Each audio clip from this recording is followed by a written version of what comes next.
যুক্তরাজ্যের MI6 এবং পাকিস্তানের ISI মিলে পৃথিবীর বিভিন্ন দেশ থেকে প্রায় 35,000 মুসলমানকে সেখানে জোগাড় করে এবং পাকিস্তানের আরও কিছু মুসলমানকে নিয়ে তারা খারিজি মাদ্রাসা তৈরি করে CIA লোকেরা টাকা দিয়ে কোরআন হাদিস কিনে দিয়ে এই জাতীয় গোড়া লোকদের তৈরি করা হয়েছিল। পাকিস্তানের সঙ্গে বাণিজ্য বন্ধ করেছে, পাকিস্তানের কোনো জিনিস এখানে আমদানি করা হবে না, পাকিস্তানের জাহাজ আমাদের বন্দরে আসতে পারবে না। নজরুল স্যার, আপনাকে মাধ্যমে স্বাগত।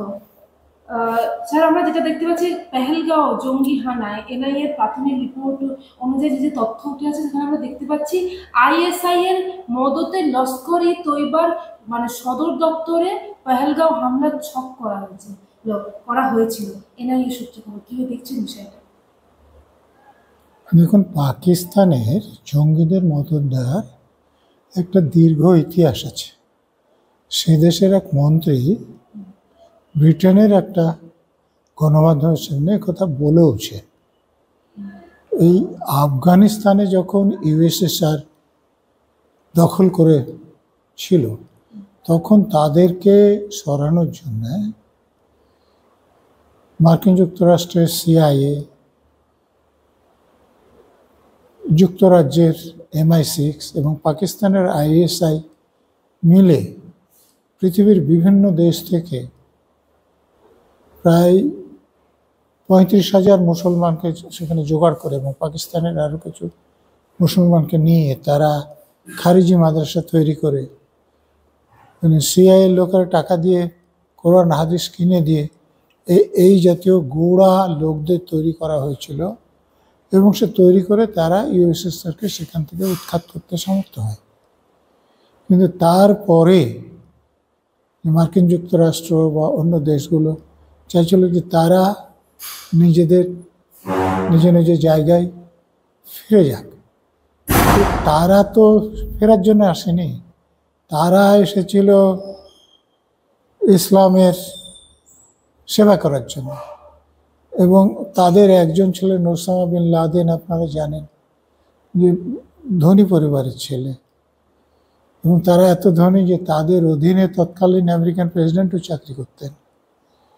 তো তাকেও তো আনা হয়েছিল এইভাবে এবং তাকেও ব্যবহার করা হয়েছিল। কিন্তু যখন USSR সরে যাওয়ার পরে USA বা UK সব দেশগুলো তাদের পেছন থেকে হাত তুলে নিল এবং তাদের বিরুদ্ধে চলে গেল, তখন এটা তো সন্দেহ করা যে ওসামা বিন লাদেনই এই বিমান ছিনতাই করে আমেরিকার টুইন টাওয়ার ধ্বংস করে দিয়েছিলেন। তো এই ইতিহাসটা পাকিস্তানের অনেক দিনের আছে। তো এটা কোনো, যেটা আপনি বলছেন, হঠাৎ করে ঘটনা নয়, কোনো একদম আশ্চর্যজনক ব্যাপারও নয়। আমরা যেটা জানতে পারছি স্যার, একেবারে এই জঙ্গি সংগঠনের সঙ্গে ISI এবং পাকিস্তানের সেনা ষড়যন্ত্রের মধ্যে যুক্ত ছিল বলে NIA সূত্রে খবর। দেখুন, আমাদের NIA তো একটা তদন্তকারী সংস্থা, তো তারা তদন্ত করে পাচ্ছে, এটা খুব ভালো কথা। এর ফলে যারা অপরাধ করেছে তাদেরকে অভিযুক্ত করা যাবে। কিন্তু ধরুন, আমাদের যে ইন্টেলিজেন্স উইং, তারা এই খবরটা তো আমাদের দেশের প্রশাসন ঠিকমতো যদি জানাতে পারত ঠিক সময়ে, তাহলে তো এই যে আক্রমণটা ঘটতে না দেওয়া সম্ভব ছিল। তো সেটা তো আমাদের ব্যর্থতা হয়েছে। এবং দেখুন যে তারা সীমান্ত পার করে এসেছেন, অস্ত্রশস্ত্র লোকদের গুলি করেছেন, ছবি তুলেছেন, তারপরে চলে গিয়েছে। এবং 10 দিন হয়ে গেছে, এখন পর্যন্ত একজন টেররিস্টও ধরা পড়েনি, তাদের একটা অস্ত্র উদ্ধার হয়নি। শুধুমাত্র ওখানে যে গুলির খালি খোলগুলো পড়েছিল, যেখানেই থাক, সেই গল্প তো এখন আমরা শুনছি। কিন্তু সেই গল্পগুলো যদি আগে জানা যেত এবং প্রশাসনের লোকদেরকে বলা যেত, সেনাবাহিনীকে বলা যেত, আমাদের পুলিশের বলা যেত, তাহলে সেনাবাহিনীর লোকেরা, পুলিশের লোকেরা তো এই যে হামলা, এটাকে বানচাল করে দিতে পারতেন। আর একটা খবর যেটা জানতে পারছি যে পেহেলগাঁও হামলায় কি মদত রয়েছে প্যালেস্টাইনীয় জঙ্গি গোষ্ঠী হামাসের।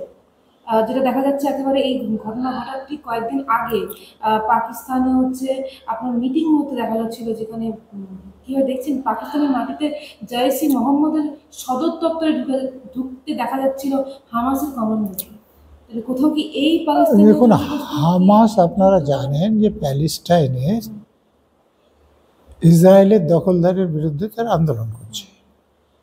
যে পিএলও সেখানে আছে, পিপল প্যালেস্টাইন লিবারেশন অর্গানাইজেশন, যার নেতা ইয়াসের আরাফাত, যিনি যাকে শান্তি নোবেল পুরস্কারও দেওয়া হয়েছিল। আপনারা জানেন তো পিএলও সেকুলার, তারা প্যালেস্টাইন রাষ্ট্র প্রতিষ্ঠা করতে চায়, কিন্তু সেকুলারিজমের ভিত্তিতে তারা লড়াই করে। কিন্তু হামাস ধর্মের ভিত্তিতে লড়াই করে, তারাও প্যালেস্টাইন রাষ্ট্র তৈরি করতে চায়। তো সেখানে যারা ধর্মের ভিত্তিতে লড়াই করে, সেখানে ধর্মের ভিত্তিতে অন্য সংগঠনে তারা সাহায্য নেয়, অন্য সংগঠনকে তাদের পক্ষে সাহায্য করাও অস্বাভাবিক কিছু না। স্যার আমরা দেখেছি পাকিস্তানের ক্ষেত্রে বলা হচ্ছে যে তারা একেবারে প্রমাণ চাইছে, নিরপেক্ষ তদন্ত করতে চাইছে। পাকিস্তান আবার প্রমাণ চাইছে? যে কেউ প্রমাণ চাইতে পারে। আপনি যদি বলেন অন্য একজনের বিরুদ্ধে যে তিনি অপরাধ করেছেন, তো তিনি প্রমাণ চাইতেই পারেন, এটার মধ্যে কিছু অস্বাভাবিকতা নেই। এবং পাকিস্তান যেটা বলেছে যে যে কোনো নিরপেক্ষ তদন্তেরকে তারা সহযোগিতা করতে প্রস্তুত। তো সে নিরপেক্ষ তদন্ত বলতে তারা কি বলেছে সেটা তো তারা প্রকাশ করেনি। তাহলে প্রকাশ করলে বোঝা যেত যে নিরপেক্ষ তদন্ত বলতে তারা কি বলছে, যে ইউনাইটেড নেশন অর্গানাইজেশনের তদন্ত বলছে, না অন্য কোনো দেশের তদন্ত বলছে। ভারত সরকারের তদন্তকে নিশ্চয়ই তারা নিরপেক্ষ বলছেন না, বললে তার প্রশ্ন উঠতো না। পাকিস্তান বলছে তারা নিরপেক্ষ তদন্ত করবে। হ্যাঁ, তার মানে ভারত পাকিস্তান কারো পক্ষে নয়, এরকম কোনো শক্তি সংগঠন তদন্ত করলে তারা সহযোগিতা করবে, এটা বলছে।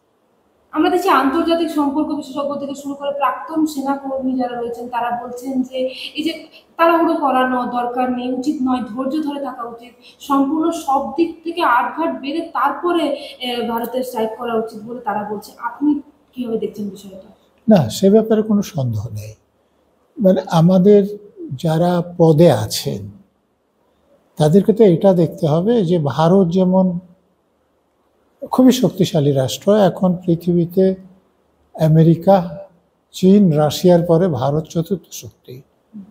সেখানে পাকিস্তানের হয়তো ওই তালিকায় 30 কি এরকম কোনো জায়গায় আসবে তাদের যে সামরিক শক্তি। কিন্তু ভারতের যেমন নিউক্লিয়ার ওয়েপন্স আছে, পাকিস্তানেরও আছে। ভারত যেমন লেসার অস্ত্র তৈরি করেছে, পাকিস্তান তৈরি না করলেও চীন থেকে তারা লেসার অস্ত্র পেয়েছে বলেই খবর। অতএব এই দুটো দেশের মধ্যে যুদ্ধ হলে লেসার অস্ত্র প্রয়োগ হবে, এবং খুব খারাপ অবস্থার যদি সৃষ্টি হয় তাহলে নিউক্লিয়ার উইপেন্সও প্রযুক্ত হতে পারে। এবং সেটা হলে যারা ব্যবহার করে তাদের যেমন ক্ষতি হবে, যাদের বিরুদ্ধে ব্যবহার করে তাদেরও ক্ষতি হবে। আপনারা জাপানে হিরোশিমা নাগাসাকির কথা তো জানেন, যে সেখানে এখনও বিকলাঙ্গ শিশুরা জন্মায়। তো এমনভাবে দেখুন যে আমেরিকার যে ভাইস প্রেসিডেন্ট, আজকেই আমি কাগজে যেটা দেখলাম, তিনি ভারতকে বলছেন যে তারা এমনভাবে কিছু আঘাত হানবে না যাতে করে একটা অঞ্চলে একদম পুরোপুরি যুদ্ধ ছড়িয়ে পড়ে। সঙ্গে সঙ্গে তারা পাকিস্তানকে এটাও বলেছেন যে তাদের উচিত হবে পহেলগাঁওয়ের তদন্তে পাকিস্তান যেন সহযোগিতা করে। তো যে দেশগুলো একথা বলছে যে সংযত হতে বলছে, আপনি যদি তাদের কথা না শোনেন তাহলে তারা আপনার পক্ষে থাকবে, এটা নাও হতে পারে। তো আমাদের যারা পদে আছেন তাদের ক্ষেত্রে এই দিকগুলো সব ভেবে চিনতে কোনো পদক্ষেপ নিতে হবে। ইতিমধ্যে তারা অনেক পদক্ষেপ নিয়েছেন, যা আজকেও খবরে শুনলাম পাকিস্তানের সঙ্গে বাণিজ্য বন্ধ করেছে, পাকিস্তানের কোনো জিনিস সেখানে আমদানি করা হবে না, পাকিস্তানের জাহাজ আমাদের বন্দরে আসতে পারবে না। এরকম ব্যবস্থা নেওয়ার ফলে যদি যথেষ্ট চাপ দেওয়া যায় তাহলে হয়তো পুরোপুরি যুদ্ধতে আমাদের দেশের নেতারা না যেতেও পারে।